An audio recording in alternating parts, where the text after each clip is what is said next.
Kasih karunia dan damai sejahtera dari Allah Bapa kita dan dari anaknya Tuhan Yesus Kristus menyertai kamu sekalian. Amin. Bapak, Ibu, dan saudara-saudara dikasihi Tuhan kita Yesus Kristus, dimanapun kita berada, mengawali setiap aktivitas kita, pekerjaan kita, marilah kita mendengarkan firman Tuhan yang tertulis dalam kitab Amsal pasal 11 ayat yang ke-19.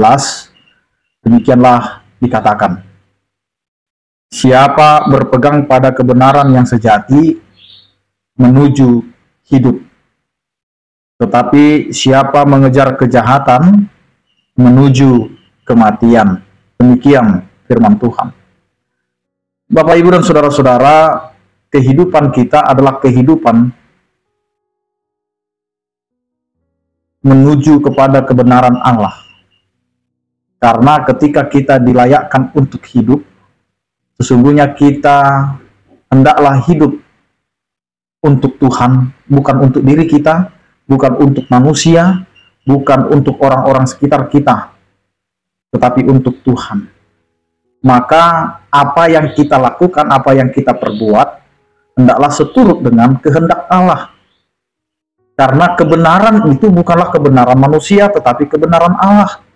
Sehingga kehidupan kita haruslah seturut dengan kebenaran Allah. Bukan kebenaran pikiran kita, kebenaran perasaan kita. Maka bagaimana kita mengetahui tentang kebenaran Allah? Maka haruslah kita betul-betul mengenal apa sesungguhnya yang Allah kehendaki dalam kehidupan kita sebagai suatu kebenaran Allah. Maka mintalah apa yang diinginkan oleh Allah dalam kehidupan kita. Sehingga sebagai orang percaya, sebagai orang yang sudah dibenarkan, sebagai orang yang sudah ditebus, yang sudah mengikut Kristus, maka kita harus betul-betul memahami teladan yang telah dikerjakan oleh Allah itu sendiri dan oleh Yesus Kristus sebagai penyataan Allah dalam tubuh yang fana, yaitu manusia. Maka jelas apa yang dikatakan oleh firman Tuhan hari ini, siapa berpegang pada kebenaran, kebenaran yang dari Allah, bukan dari manusia. Maka siapa yang berpegang? Maka ketika kita mendengarkan firman Tuhan, selalu diakhiri dengan berbahagialah orang yang mendengarkan firman Tuhan dan memeliharanya. Karena ketika kita sudah mendengar, kita memelihara firman itu karena kita memahami dan mengerti, sehingga dalam kehidupan kita terpancarlah apa yang diinginkan oleh firman Tuhan dalam kehidupan kita sebagai orang percaya. Maka di sini yang berpegang pada kebenaran. Jadi bukan masalah apakah ini menguntungkan pada kehidupan kita, apakah ini dapat memberikan nilai plus bagi kehidupan kita, pribadi kita, bukan. Tetapi kebenaran yang dimaksud adalah firman Tuhan. Berpegang kepada firman Tuhan, maka dia akan menuju kepada kehidupan. Karena kebenaran yang sejati adalah firman Tuhan. Yang kedua, diarahkan kita untuk mengetahui bahwa sesuatu yang mengarah kepada sesuatu kejahatan itu akan membawa kehidupan kita ke dalam kesengsaraan, bahkan sampai kepada kematian.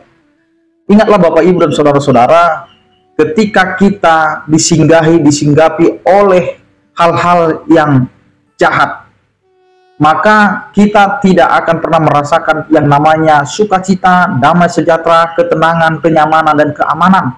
Karena seluruh kehidupan kita akan dilingkupi oleh sesuatu yang jahat.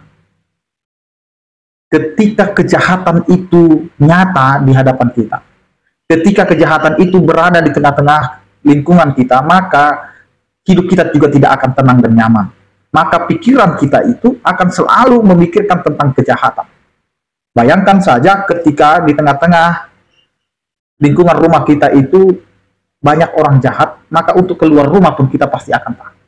Bahkan kita tidak akan berani untuk memenuhi kebutuhan hidup kita. Sehingga apa yang mau dikatakan oleh firman Tuhan ini, siapa yang mengejar kejahatan menuju kematian. Hanya memikirkan tentang hal yang jahat saja, kita sudah tidak aman dan nyaman. apalagi mengejar bahkan melakukan kejahatan. Karena itu Bapak Ibu dan saudara-saudara, peganglah firman Tuhan. Karena firman Tuhan ini akan mengarahkan kita untuk menghindari kita dari pikiran-pikiran yang jahat dan juga praktek-praktek kejahatan yang ada di tengah-tengah kehidupan kita. Sehingga ketika kita sudah betul-betul mempelajari, mengenal, bahkan menghidupi firman Tuhan, maka firman Tuhan yang sampai kepada kita ketika kita angkat CD, naik CD, bahkan melua, selalu diteguhkan dengan kalimat Tuhan menguatkan kita untuk melakukan yang baik dan memberkati kita untuk melawan segala yang jahat. Maka disinilah Bapak Ibu dan saudara-saudara, firman Tuhan itu adalah pegangan dalam kehidupan kita untuk melakukan yang baik dan melawan yang jahat. Amin, kita berdoa. Terima kasih Tuhan atas penyertaan kasih setiamu yang mengingatkan kami agar kami berpegang teguh kepada kebenaran yang sejati, yaitu firman Tuhan, sehingga kami tidak mendapatkan kehidupan. Jangan biarkan kami Tuhan untuk memikirkan hal-hal yang jahat, bahkan mengejar, agar kami tidak menuju kepada kematian. Karena upah daripada kejahatan dan dosa itu adalah maut. Maka ajari kami Tuhan untuk hidup dalam ketetapan firman-Mu. Berkatilah kehidupan kami, berkatilah setiap orang percaya. Yang sakit Engkau berikan kesembuhan, yang berduka Engkau berikan penghiburan, yang bergumul Engkau berikan penyertaan. Anugerah Tuhan kita Yesus Kristus, kasih setia daripada Allah Bapa dan persekutuan Roh Kudus itulah yang menyertai kamu sekalian. Amin. Selamat beraktivitas, tetap menjaga kesehatan. Salam sehat dari kami, Tuhan Yesus memberkati. Horas.